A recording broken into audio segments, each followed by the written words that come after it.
안녕하세요. 셀럽들은 어떤 책을 읽을까요? 여러분은 듣기만 하세요. 제가 읽어드립니다. 책 듣는 10분 김혜연입니다. 여러분은 평소에 새로운 관점으로 바라보기를 잘 하고 계신가요? 저는 늘 고정관념을 깨고자 하는 마음가짐을 가지고는 있지만 생각처럼 잘 되지는 않더라고요. 오늘 들려드릴 책 푸시를 통해서 여러분의 사고력을 키워보시면 좋겠습니다. 셀럽이 선택한 책 듣는 10분, 미래를 예측하는 통찰력의 힘, 페이얼2의 푸시를 들려드립니다. 내 앞에 있는 이 사람이 이제 무슨 말을 하려는 걸까? 일주일 뒤에 주가 지수가 급등할까? 아니면 폭락할까? 한 달 후에 경쟁 기업들은 어떤 신제품을 출시할까?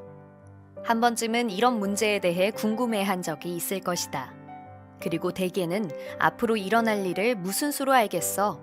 설령 안다고 어떻게 할 수 있는 것도 아닌데 라고 생각했을 것이다. 정말 미래를 내다볼 수는 없는 걸까? 오늘날도 미래를 예측하는 능력을 갖춘 사람들이 세계 각지에 살고 있으며 그들은 자신의 능력을 이용해 다른 사람과 세상에 영향을 미치고 있다. 대뇌 속의 의식에 기반을 두는 이 능력을 우리는 푸시라고 부른다. 초감각적 지각은 정신감응, 투시력, 천리안, 예지력 등을 아우르는 종합적인 능력으로 잠재의식의 부유물이라고 할 수 있는데 그 중에서도 의식을 통해 식별 가능한 부유물이다. 의식이든 잠재의식이든 초감각적 지각이든 모든 의식의 총체에 속하는 생명의 에너지로 이 생명의 에너지는 반드시 유동해야만 한다. 초감각적 지각을 깨우기 위해서는 내면의 소리에 귀를 기울여야 한다.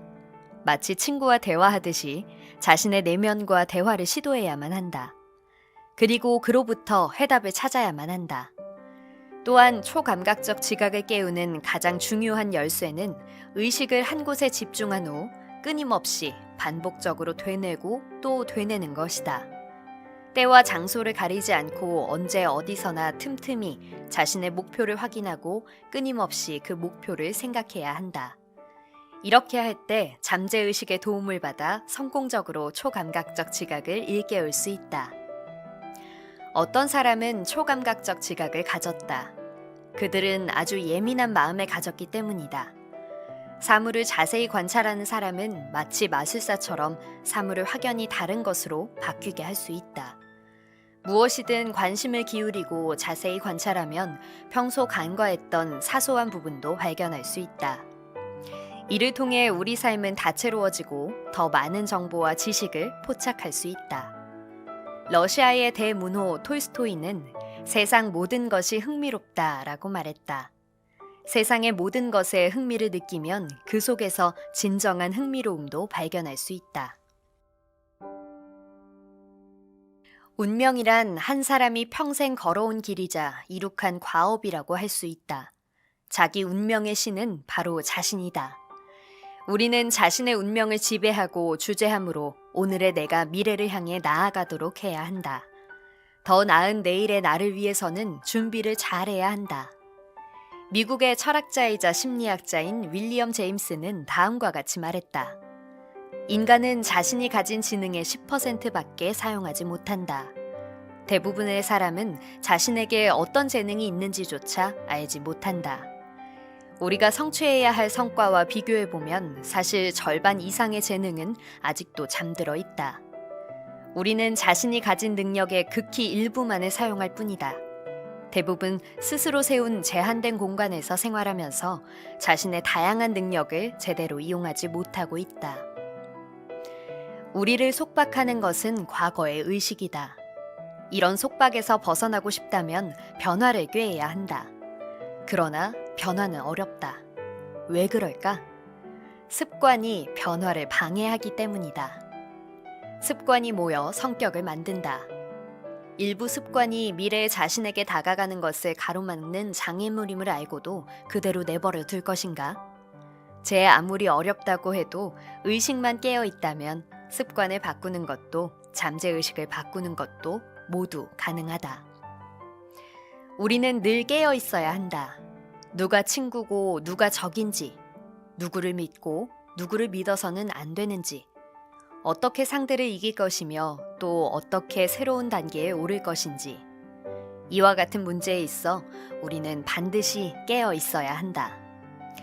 그런데 사실 이 문제의 해답을 얻는 일은 그다지 어렵지 않다. 초감각적 지각의 도움을 받아 꼼꼼한 관찰을 통해 자신의 감정과 주변의 기운, 상대의 생각을 감지하기만 하면 성공적으로 타인을 사로잡을 수 있다. 동시에 현명하게 불리한 것을 피하고 유리한 조건을 이용할 수도 있다.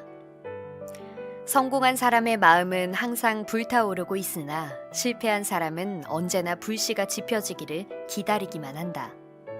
마음속 간절한 바람이 솟구칠 때는 절대로 그것을 억눌러서는 안 된다. 그 솟구치는 바람은 초감각적 지각이 보내는 신호로 당신이 더 나은 미래를 향해 달리게 하는 계기다. 그러므로 먼저 자신의 간절한 바람을 위한 목표를 찾아야 한다. 아울러 자신의 간절한 바람을 좀 더 구체화하기 위한 꿈이 필요하다.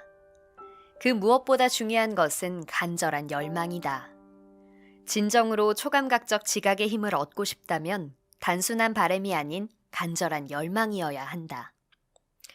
세상에 아무 근심 걱정 없이 언제나 행복하기만 한 인생이 있을까?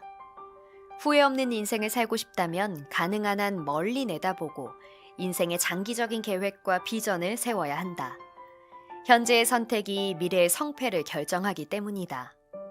오늘을 어떻게 보내는가에 따라 내일을 어떻게 보낼 것인지가 결정된다. 세상에 성공으로 통하는 길은 무수히 많다. 그러나 모든 길은 다른 사람이 아닌 당신 스스로 선택한 결과임을 기억해야 한다. 누구에게나 위기가 찾아올 수 있다. 이러한 위기는 정상적인 삶과 일에 영향을 미쳐 우리의 인생 계획을 망치기도 한다. 위기가 닥치면 우리의 의식은 적극적으로 대책을 세운다. 그리고 잔잔한 연못 같은 초감각적 지각에도 물결이 일게 된다. 위기가 주는 자극으로 인해 초감각적 지각은 당신에게 더 많은 정보를 내보낸다. 이때 마음을 차분히 가라앉히고 그 소리에 귀 기울여야 한다. 초감각적 지각이 강한 사람들은 대개 특별한 예측 능력을 갖추고 있다. 그들은 아주 사소한 일에서도 힌트를 얻어 정확히 예측하고 예측 뒤에는 곧바로 적극적으로 행동한다. 그러므로 아무리 심각한 위기라도 또 제 아무리 변화무쌍한 세상사라 할지라도 그들에게 치명적인 타격을 입힐 수 없다. 미래 예측 능력을 향상하기 위한 가장 좋은 방법은 마음으로 관찰하는 습관을 기르는 것이다. 아주 평범한 사물일지라도 의식적으로 그 특징을 세세하게 관찰함으로써 사람들이 관심을 두지 않는 부분까지도 자세히 살펴야 한다. 하지만 관찰력만으로는 부족하다. 이른바 예측은 대뇌가 수집한 정보를 자동으로 정리하고 종합한 다음 초감각적 지각의 형식으로 나타내기 때문이다. 초감각적 지각이 보내는 소리에 귀 기울여 자신이 무엇을 원하는지, 무엇을 하고 싶은지, 무엇을 거부하는지, 무엇이 두려운지 등에 대해 이해한다면 마음의 부담도 줄일 수 있다. 초감각적 지각과 대화하는 법을 배우는 일은 건강한 삶을 영위하기 위해 매우 중요하다. 심리치료사들은 우리가 느끼는 피로 대부분이 정신과 감정적 요소에 의한 것이라고 말한다. 영국의 저명한 정신분석학자 헤드필드는 그에 져서 권력심리학에서 이렇게 말했다. 대부분의 피로는 심리적인 영향에서 비롯된다. 사실 순수하게 생리적인 이유에서 비롯된 피로는 극히 일부다. 또 다른 미국의 정신분석학자 브리어 박사는 앉아서 일하는 어떤 건강한 사람이 피로한 경우 그 피로는 100% 심리적 요소에 의한 것이다. 다시 말해 감정의 영향 때문이다. 사람들이 내게 일상 속의 온갖 스트레스로 인해 괴로움을 호소할 때면 나는 그들에게 똑같은 제안을 한다. 배표 한 장을 사서 바다로 나가보세요. 그리고 선미에 서서 세차게 일렁이는 파도를 보면서 마음속으로 모든 걱정거리를 깊은 바닷속에 던져버리는 상상을 하세요. 마음속의 근심이 모두 깨끗이 사라질 때까지 반복적으로 상상하세요. 우리의 대뇌는 자아의 지배를 받는다. 대뇌의 진정한 감각을 되찾기만 하면 초감각적 지각도 끊임없이 강화될 수 있다. 그렇게 되면 당신은 불량한 정보의 영향에서 벗어나 언제나 자신에게 힘을 주는 정보를 선택할 수 있다. 이때 당신은 대뇌의 진정한 주인이 되는 것이다. 아인슈타인은 우리 인간은 평생 자신의 뇌의 능력의 10%밖에 사용하지 못한다고 했습니다. 사고의 확장, 그리고 새로운 방식으로의 사고를 통해서 여러분의 초감각을 높여나가는 것은 어떨까요? 잘 들어보셨어요? 김혜연의 셀럽이 선택한 책 듣는 10분, 여기서 마칩니다. 오늘도 즐거운 하루 보내세요.